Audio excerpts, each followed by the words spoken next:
It's been way too long since I've done an actual OC Yap session. Initially, I was going to go and do a timeline right after the deities video, but I feel like I need to explain the magic system better in order to have everything in the timeline align and make sense. So we're doing this first just to have extra clarification for specific moments in the story. And, you know, all the nonsensical aspects that come alongside it. This is a multi-part series, and an always changing sort of thing. I feel like I'm always adding or putting extra padding to specific parts and characteristics. So while the previous videos are going to help out a lot in context with who I'm going to be talking about, it also is very vague. You know, I don't think you need the previous videos to understand what I'm getting at here. Without further ado, we're getting into it. Here we go. The beings that have the most power in terms of power scaling or infinite ability are the divine representatives. They're basically the deities. I talked about them previously, and each of the things that they represent, while each of them I think is evenly scaled, there's also other things to keep in mind that might be different, as some of them have specific specialties in their respective categories. Taking, for example, Fieri being the person to create life in the sense that it's intelligent, and previously that wasn't done before by any other representative. I mean, sure, they all can kind of do the exact same thing that he does, but they're not going to be able to do it with the exact same specialty, if you get what I mean. So they're all evenly balanced, essentially, if you are, like, higher up in the divinity. I think the sub-divinity or, like, sub-representatives, they are a little bit weaker just because their concepts are often overpowered by ones that are more broad. So things like the vitality might be overpowered or lesser than life, because life is more of an overarching concept. I guess that's the scaling for divine representatives. And keeping that in mind, 5 of them are the ones that are in control of basically the entirety of the story. Essentially, they each have their respective areas, culture, nations, and ecosystems built around their personal tastes. There are 5 nations, and of course, additional nations that are technically owned by sub-deities and sub-representatives, but more or less they're part of the nation that is biggest and closest to them. Each human from each nation has a specific attribute, but also a weakness that comes along with the ability, and it's just something that gets passed down. Depending on where you immigrate, those abilities might be lost as soon as you exit the area that might be connected with that ability, but it's all dependent, I think. So starting off with Fieri's nation, Fressia, their abilities are very minuscule, or not as, like, insanely overpowered, I guess, as the rest of them. It's more related to clairvoyance in a way. There is a similar ability in another nation, but this one is specifically focused on life and usually healing. People are able to better understand how to relieve ailments or diseases. It's more so a passive ability, and this is the one nation where their attribute doesn't have a weakness of sorts, and that's only because Fieri was the one who created them, and because of that, their bodies can handle basically their own powers. The only reason that the rest of them cannot is when Fieri was helping the other divine representatives create their human variants, a lot of them had visions that exceeded what the human body could take, so because of that, despite them getting the abilities that they wanted them to have, there's a lot of extra flaws that come alongside of it. Tangent aside, they're basically like humans, but with an additional ability to detect diseases early in other humans and even other animals, plants, and for the most part, I don't think anyone who's a resident of Fressia really notices this, and if they were asked about this, the same response would really just be, oh, I had a feeling, and only those who are really looking into the ability are able to make the most of it. So yeah, that's Fressia. Moving on to Magnolia, their abilities are very different in the sense that they are very outward and more flashy in comparison to some of the other nations where their abilities are much more passive, and you're going to notice that passive pattern in a lot of these. The abilities are given a reward system.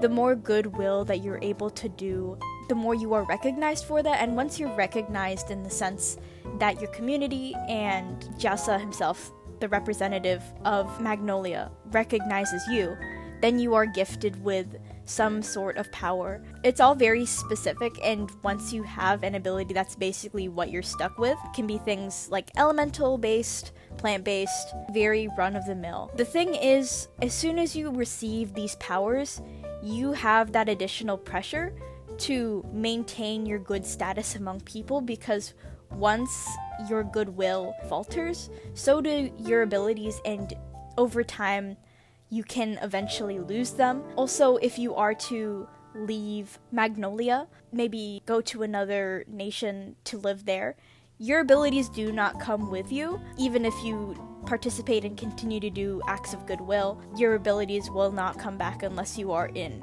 Magnolia.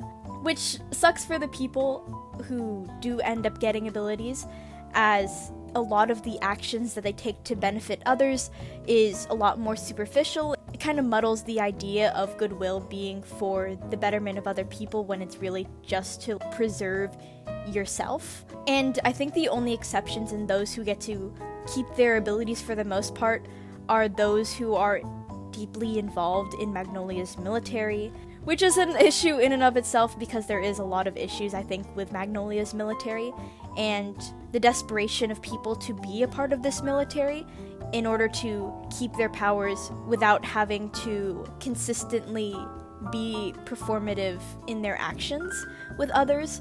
But that also leads to a lot of terrible people being a part of the military and having their actions excused.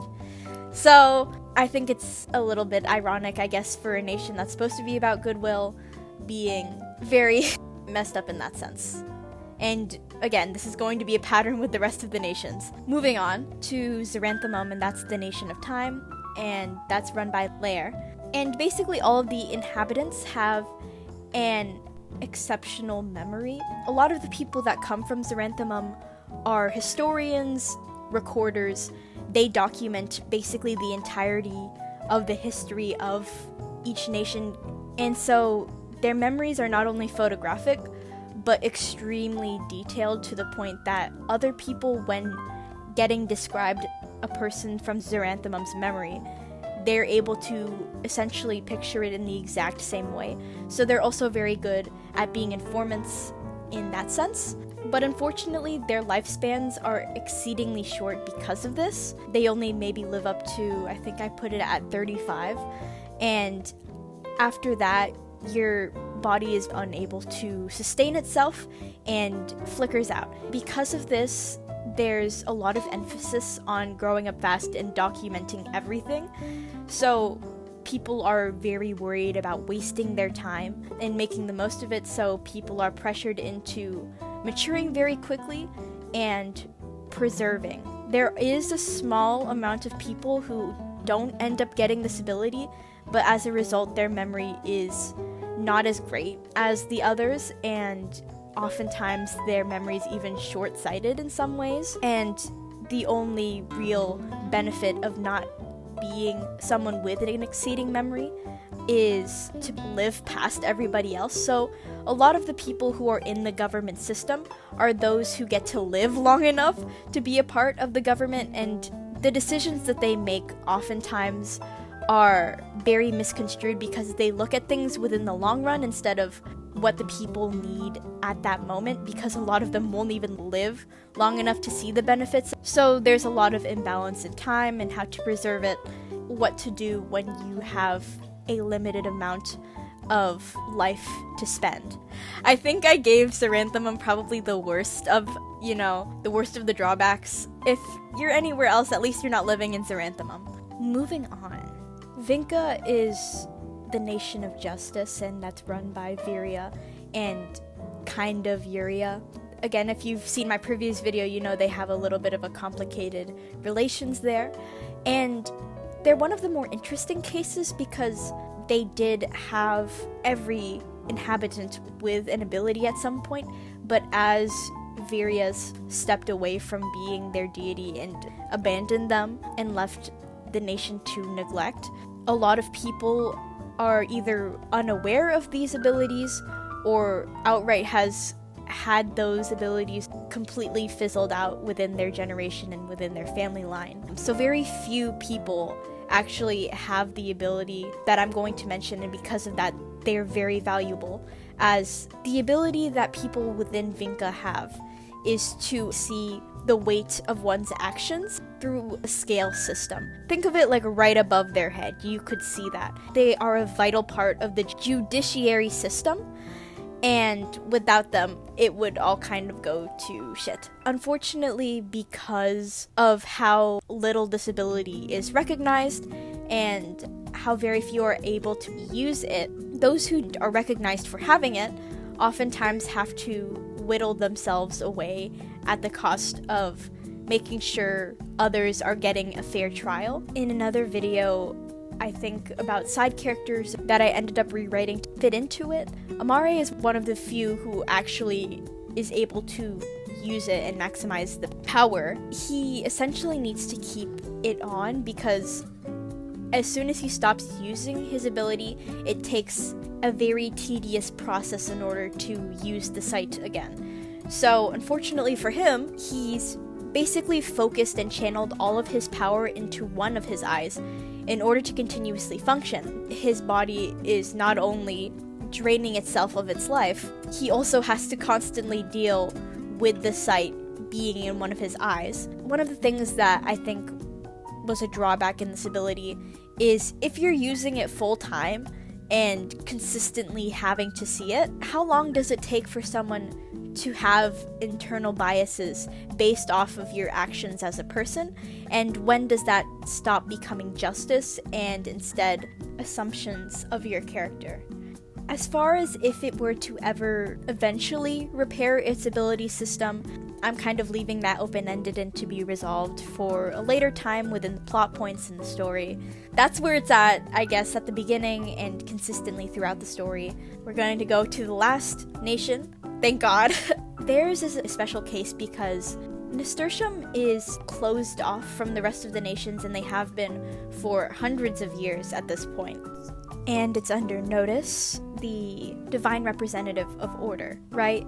So their ability is very complicated. I think Notice's idea of what an ideal human looks like was very visually striking in comparison to the rest of them. It's not flashy in the same way that Magnolia's residents are, but it's not a passive sort of ability like it is the rest of them. There's some additional complications with being a member of Nasturtium. Initially, when Fieri was presenting humans to the rest of the representatives for the first time, Notice focused more on the animalistic characteristics of humans and wanted to exceed them in order to better connect humans with each other. There's a range of abilities that a resident of Nasturtium would have. They're able to link consciousnesses and bind themselves to each other in a very specific way, and it's for a temporary period of time, and this can be done with small neighborhoods,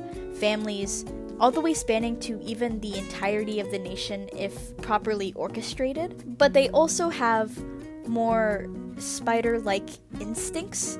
Specifically, Notice has a lot of spider motifs in design.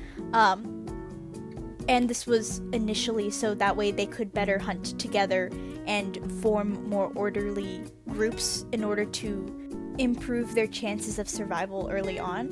But as people have industrialized and things within human culture has changed dramatically within the course of thousands of years.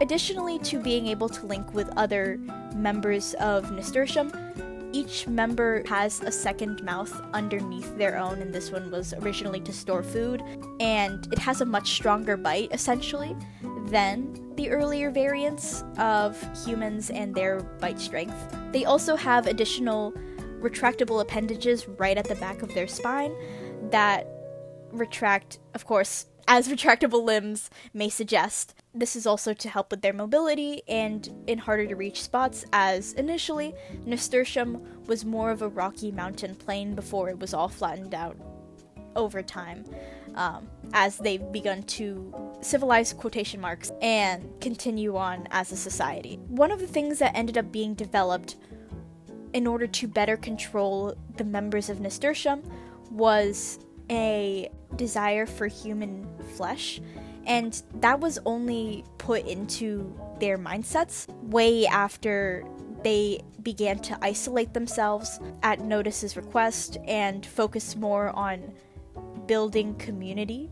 This was only really implemented in order to maintain fear and control within the groups in Nasturtium, because at the time a lot of them were leaving in mass exodus, and without control and order placed upon the nation, Notice resorted to tactical ways of keeping everyone in line. While a lot of them aren't aware that they actually don't need to eat human meat to fully function, years worth of that idea being passed around in both culture, family pressure, a lot of them feel like they need to in order to survive, but that really isn't the case. That's how Notice, maintains order in Nasturtium, is through this additional level of fear and isolationism, basically.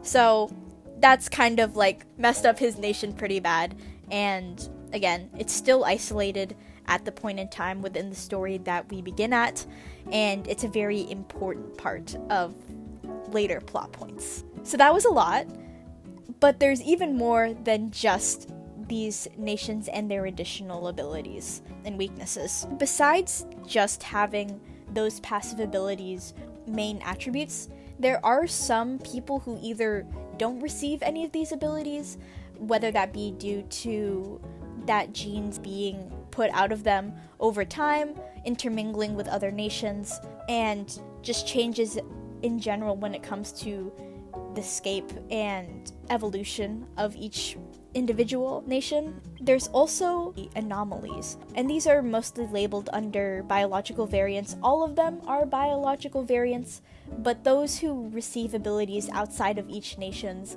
selective power, they're labeled either anomalies or biological variants.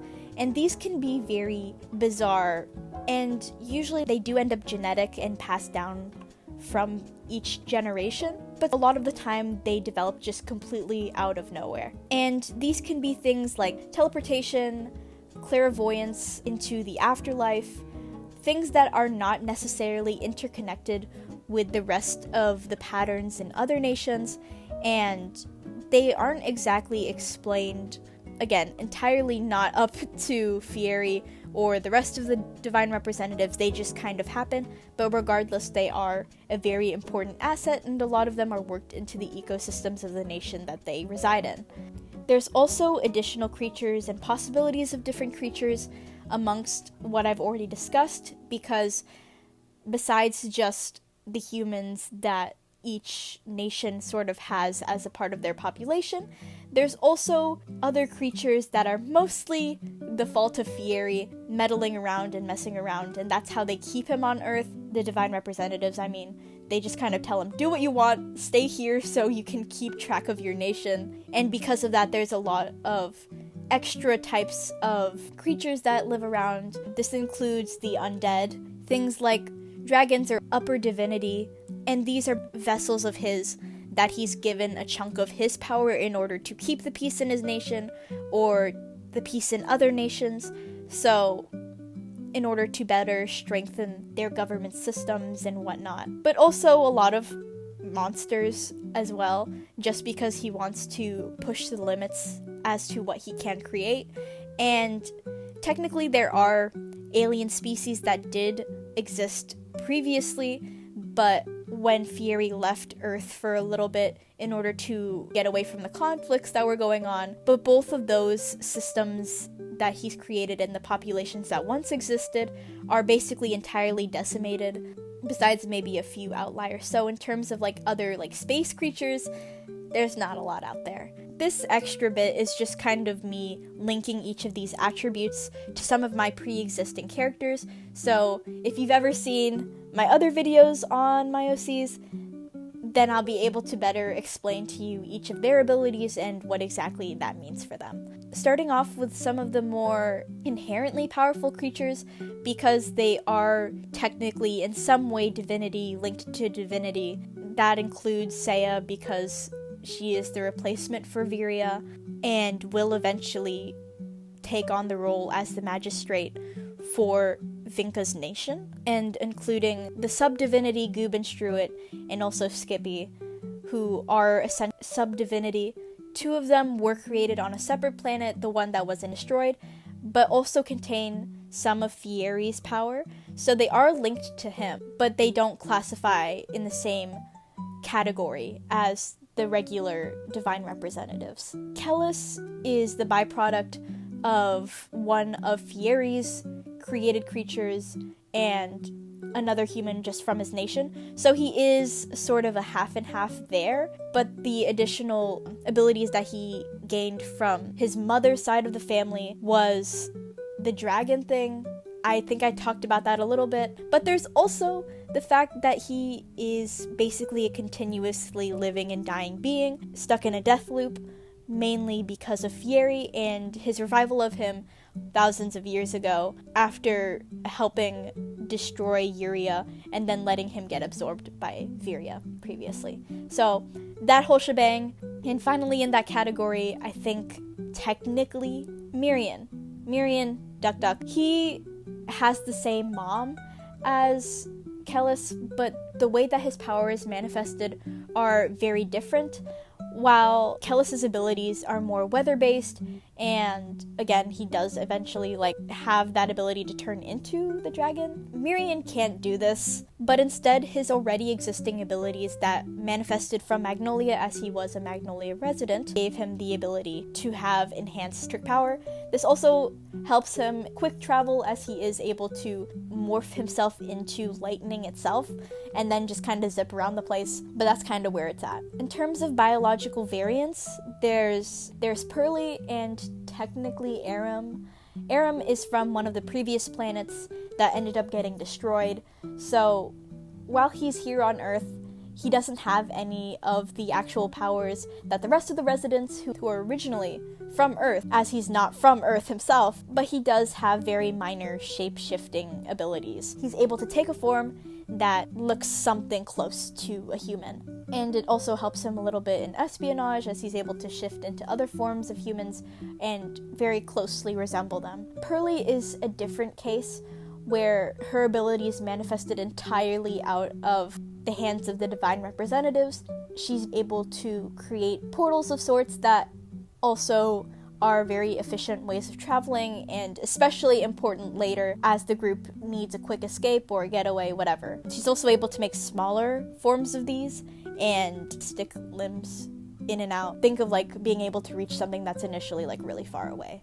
And this ability that she does have gets passed down generation to generation until her very, very far in the future descendant, Valerian, and he becomes very important to the story, but that's way far in the future. I don't think Pearly will ever get to meet him, as it's a distance of 1,500 years. I guess another example of a biological variant, I guess that would count, is if you've ever seen my video on gimmick characters. Loki is able to see ghosts, contact them, and also take over his body and possess him in some ways. One of his descendants oftentimes takes his body and kind of uses it as a vessel sometimes. But that's also something that's entirely different from the rest of other humans and their abilities, completely manifested in and of itself, and this is one of the exceptions where I don't think it would get passed down. And there's also some abilities that just kind of manifest and only manifests in the person and doesn't get passed down to other generations of magic users. So that's basically all of the magic system, and the best way I can describe it is it's a mess and consistently and constantly changing depending on what necessarily needs to happen in the story But that's like the most concrete way I can describe it. A lot of people who are main characters within the story are either divinity, so a lot of this doesn't apply to them, or in some ways biological variants or exceptions in comparison to other people. But you know, that's basically it. If you have any questions or need additional clarification, just let me know. I'd be happy to answer any questions. But this is how I've structured my magic system and made sense of it. You know, hopefully this made a lot of sense, or was at least entertaining. So yeah, that's all.